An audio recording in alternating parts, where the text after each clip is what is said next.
yun. And ito, no, yung chatter sa PMA chat groups, masyadong significant.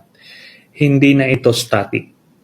Kaya makikita mo na kung meron sila ngayon, lalo ng palakas yan. Remember, iisipin nila pag nakapwesto si Sara, ano yung pwestong ibibigay sa kanila. So merong ganong personal interest na papasok yan. Yung progressive military career na sinasabi natin sa PMA. It could be too tempting for these PMAers to resist.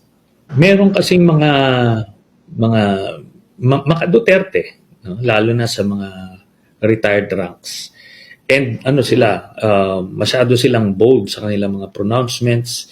They're looking for any opening against the administration.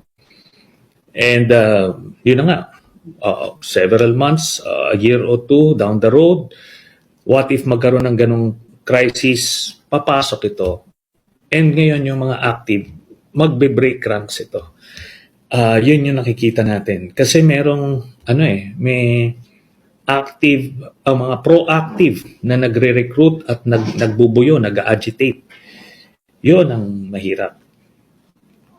Okay. Doon kasi sa panahon ni, idagdag ko lang, Christian, doon kasi sa panahon ni Pinoy and neto ni Duterte, walang active recruitment, walang agitation, walang ano. Pero ngayon meron kaya yun ang danger. May mga disgruntled pa.